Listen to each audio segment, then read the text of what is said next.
Welcome to The Explainer. Today, we're going to break down The Big Stick. It's a framework from Dr. Robert Glover, and it's all about helping men make that big shift from being a passive people pleaser to living with real, authentic power. So, let's just jump right in with a question that really gets to the core of this whole thing. Are you a nice guy? Now, hold on, because the answer might reveal a lot more about let's say your internal programming than you'd expect. All right, just look at this list for a second. Avoiding conflict, always looking for approval, hiding your feelings or mistakes. Sound familiar? See, a lot of guys are basically taught that this stuff is a good thing, that these are virtues. But here's the twist. What if they're not? The whole argument here is that these are actually just symptoms of a strategy that is absolutely failing to get you what you really want in life. And that brings us to our first really big idea here, what's called the nice guy delusion. The core of this is that being a nice guy, well, it's not really about being genuinely kind. It's actually a deeply ingrained survival strategy, and more often than not, a pretty ineffective one. So the book breaks this down not as a personality type, but as a syndrome. It's a psychological posture that's built on something called toxic shame. And what is that? It's that deep down nagging feeling that there's something fundamentally wrong with you. And when you believe that, it forces you to constantly look for approval from everyone else, because you just can't generate it from within. Wow. I mean, this quote from Dr. Glover's own life, it's just so powerful, isn't it? He was doing everything he thought a good, nice guy was supposed to do. But instead of getting happiness and attraction in return, he was getting contempt. And that right there, that's the central paradox. The strategy, it just flat out doesn't work. Okay, so how does this whole dysfunctional pattern actually work? Well, it runs on something called covert contracts. Think of them like these invisible, one-sided deals a nice guy makes up in his own head, right? If I do this nice thing for you, then you'll obviously do this nice thing for me.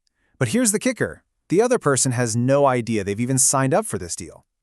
And here they are, the big three. These beliefs are pretty much the engine driving all nice guy behavior. And let's be real, because they're totally unspoken, they are absolutely guaranteed to fail. And that failure? That leads directly to that simmering resentment and bitterness when someone, breaks a deal they never even knew they made. Okay, so if the nice guy thing is like faulty software running in the background, what's the system upgrade?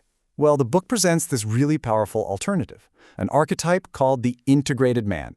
And this is so important to get right. The goal here is not to swing the pendulum all the way over and become a jerk. No way. As Dr. Glover says, it's about becoming whole. It's about integrating all the different parts of you, the kind part, the ambitious part, the sexual part, and bringing them all together into one solid, authentic person. I think this chart is just fantastic because it maps out the entire transformation so clearly. Just look at the difference in every single area. Your locus of control, it shifts from blaming everyone else to taking radical responsibility. Your social strategy, it goes from people-pleasing to actually having boundaries. And look at failure. It's no longer something to be avoided at all costs. It becomes your laboratory for growth. This is a total 180-degree paradigm shift. And right at the core of that whole shift is this one huge idea: radical responsibility. It's this blunt but honestly really liberating truth that you, and only you, have to take complete ownership of your life. No more waiting around for someone to save you, to meet your needs, or to make you happy. Because, and this is the bottom line, no one is coming to save you. Okay, so we've got the theory down, which is great. But how do you actually put this stuff into practice? Let's dive into the toolkit and look at some really game-changing strategies, especially when it comes to dating and relationships. So, the book lays out this simple framework called the 3 T's, and it's basically presented as the antidote to landing in the friend zone. You've got touch, tease, and tell. Each one of these is specifically designed to signal confidence and to create something called sexual polarity. That magnetic push-pull energy that's so attractive.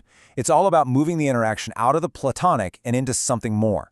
And let's be really clear about something. This is not about being manipulative.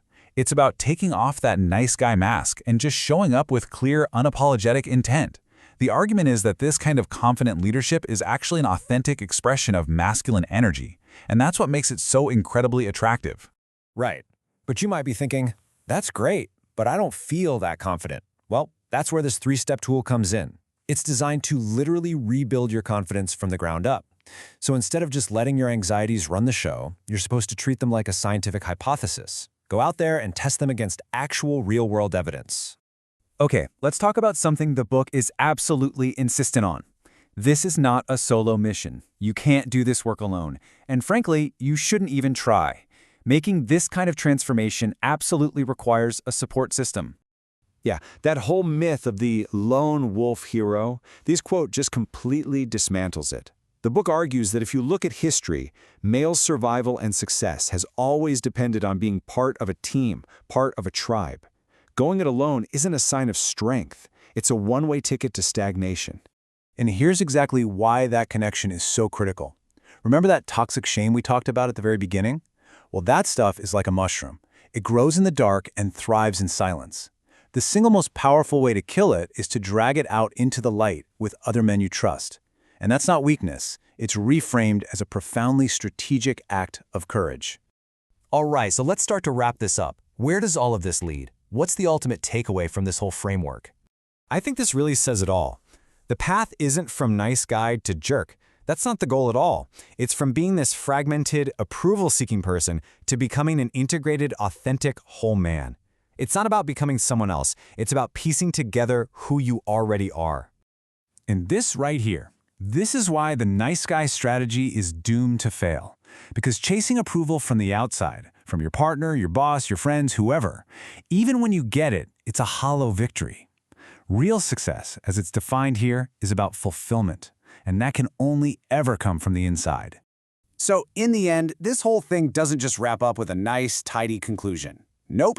It leaves you with a direct challenge. It gives you the map, it gives you the tools, but then it puts all the responsibility for taking that first step and every single step after that right on your shoulders. So the real question is, now that you have the information, what are you going to do about it?